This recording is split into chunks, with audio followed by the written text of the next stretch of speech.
நண்பர்கள் அனைவருக்கும் வணக்கம். நீங்கள் பார்த்துட்ருக்க இந்த மரம் வாகை மரம். இதை பேச்சு வழக்கத்தில் தூங்கு மூஞ்சி மரம்னு சொல்கிறாங்க.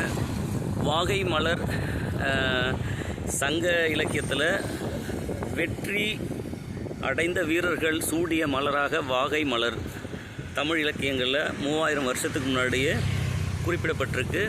இந்த வாகை பச்சையாக இருக்கும் பொழுது பாருங்கள், அந்த காய் பச்சை நிறத்தில் அப்படி இருக்குது. காய்ந்த பிறகு இப்படி இந்த நிலைக்கு இருக்கும். இது இந்த வாகை நெற்றுகள் சொல்லுவாங்க. இது சம்மந்தமாக ஒரு ஓமை இருக்குது சங்க இலக்கிய பாட்டில். இப்போ இந்த வாகை நெற்று இருக்குல்ல, இப்போ இந்த காய்ந்த நிலையில் காற்றடிக்கும் பொழுது இதன் சத்தம் பறை இசை போல் இருந்ததாக பதிவு. பார்க்கலாங்களா?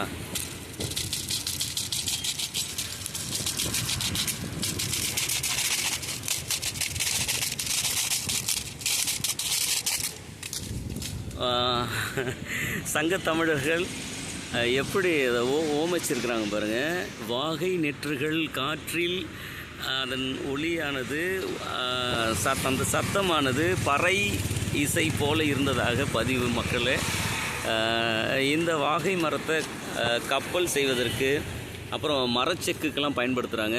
போன பதிவில் வாகை மலர் பற்றி பார்த்தோம். இப்போது வாகை காய், அது காய்ந்த நிலையில் காற்றில் அதன் சத்தமானது பறை இசை போன்று இருந்ததாக சங்க இலக்கிய பதிவுகள். நன்றி, வணக்கம்.